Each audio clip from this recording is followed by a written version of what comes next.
So what kind of problems does it cause in our early day? Well, for drivers, it's a problem because if you live in one of these misaligned time zone areas, then you're going to be getting up before the sun for much of the year.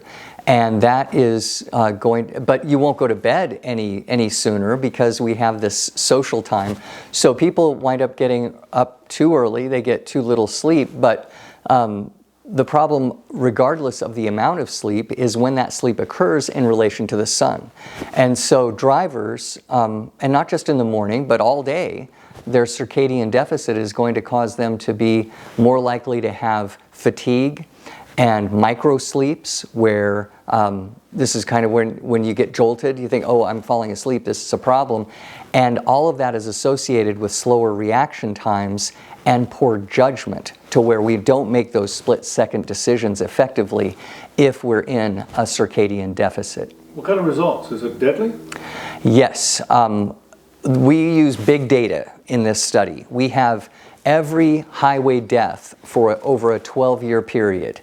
We know where they took place in terms of where the person lived. And what we found was a 21.8% higher death risk for people in these eccentric time localities. This is not an estimate, it's not an extrapolation, these are actual death rates. And so more than 20% higher risk of death for people who live in these bad time zones. But it's worse in West Texas, right? Tell us about that. Well, West Texas is a really clear case. Where it's apparent not only in the small towns or the medium-sized towns, the big towns, it's everywhere. And so, for example, Amarillo has a death rate that is 85% higher than the solar average, right? The people who live in natural time zones. So Amarillo is a bad case. Midland, Odessa is another area where they are far above the national average, and when you compare them to El Paso, Texas, which isn't all that far away, El Paso being the only part of Texas in mountain time, when 2/3 of Texas should be in mountain time, it's 3 times worse in Midland, Odessa than it is El Paso. Now, we're not saying that circadian deficits and bad time zones are the entire reason why accidents are more likely or deaths are more likely. But when we look at the big data, the correlations are very clear. Okay. If you would visit Middle Odessa again and use the word death compared to El Paso. There are specific areas that make this problem very apparent. One is in the area of Midland and Odessa, Texas, right? These twin cities near each other in West Texas. These are folks who have to get up very early in relation to the sun. When we compare the death rates on the roads over this 12-year period in Midland, Odessa to nearby El Paso, Texas, which is not in an eccentric time locality because they adopt mountain time, the death rate in Midland, Odessa is 3 times higher than it is in El Paso. Okay. Tell us about Amarillo. Amarillo is indicative of these problems. It's worse than some places, not as bad as others, but in all of these areas of West Texas, you have higher death rates. In Amarillo specifically, its death rate is 85% above the national average, and therefore 92% above places across the United States that are in the right time zone. Okay. What kind of problems do people experience in Amarillo and Middle Odessa for that matter? Well, they have a higher risk of death on the roads for no other reason that we can identify than the time zones in Texas are flawed. That basically everything west of Dallas should be in mountain time. Okay. How does this affect daylight savings time? Well, daylight saving time is a really bad exacerbation of the problem, right? So we found that these people in the regions that are eccentric time localities live under a permanent circadian deficit. Then when you add daylight saving time, you're complicating it or exacerbating it by a full hour for almost 8 months a year. So even places in solar zones or the natural time zones, they suffer from this problem of circadian misalignment for 8 months out of the year. So West Texas should stop doing daylight savings time and move to mountain time. Is that what you're saying? Both, absolutely. Okay, so you say that.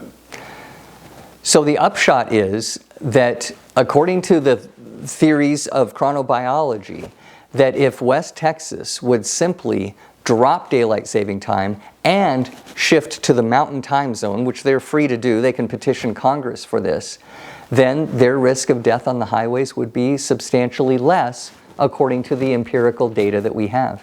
Okay. Talk some about Lubbock.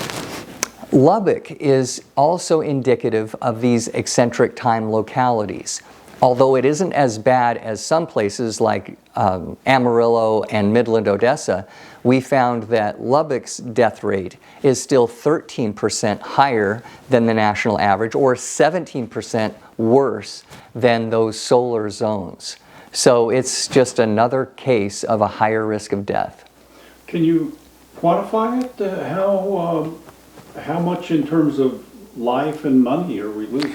Right. Well, across the United States, we estimate more than 1,000 excess deaths in these areas, which affect the eastern, central, and mountain time zone. And the problems, the pattern shows itself in all three of those time zones, in contrast with the Pacific time zone, which has no eccentric time localities and has the safest roads in the country. So we estimate 1,286 excess deaths in these areas. And the annual economic losses are estimated at $1.8 billion. That's every year. And each individual death that occurs on the highways averages 38 years of life lost. So you can imagine that, any death on the highway is a tragedy, especially when, unlike some diseases that may affect people later in life, 38 years of life lost in an average highway fatality. Okay, that was excellent. Explain, if you would, circadian rhythms in the biology. The sun drives our circadian rhythms. So ever since the dawn of humanity, we have been in tune with the sun, right? Where the sun has helped people wake up because in the morning, when we get that morning light, then cortisol it spikes in the bloodstream, and that helps us wake up. It's a stress hormone that the sun triggers, and that makes it easy for us to wake up. Sorry, you know what? This little tripod here went to the ceiling long ago. Oh, right. Yeah, it needs to be tightened. Okay, yeah. That's just the backup. That's just the backup. Yeah. Okay. Yeah, this is all going good. That's one You're flaw. You're gonna get my card anyway. Anyway, you're doing really good explaining circadian. We're talking about circadian rhythms. Yeah. Circadian rhythms are a natural biological process that occurs in all mammals, for example, in which the sun, when it rises in the morning, that it releases a spike in stress hormones, specifically cortisol. And that makes it easier to wake up. And so people who are morning people tend to have a better spike of cortisol in the morning, and that helps them to get up. And then at night, when the sun goes down, that prompts the human body to want to release melatonin, which helps us to fall asleep.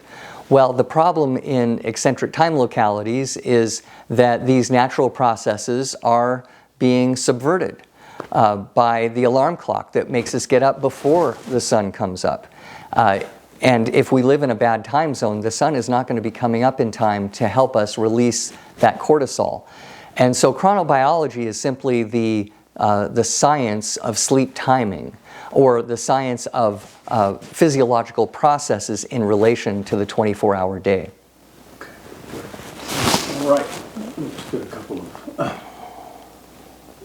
Let's get a few other shots here. Okay. Who else did this study with you? Yes, our research team consisted of myself, Jayson Evaniuck, also of Eastern New Mexico University, then Thanchira Suriyamongkol of Southern Illinois University, and Ivana Mali, who teaches at NC State. Okay. Well, tell me about the math. Some pretty intense science going on here. Yes, well, the beauty of this kind of study is that we have full population data. We're not making estimates of increased risk. We're not extrapolating from a small sample. We have every death on America's roads over a 12-year period. So with this big data, we don't have to try to measure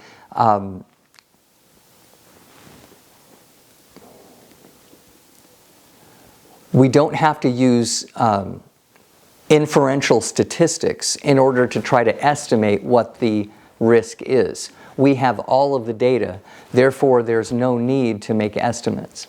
Okay, so how sure are you of this problem?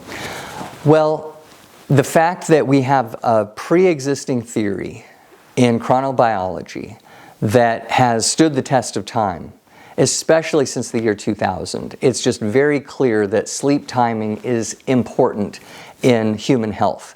And so based on a theory that was well established, we looked for this phenomenon.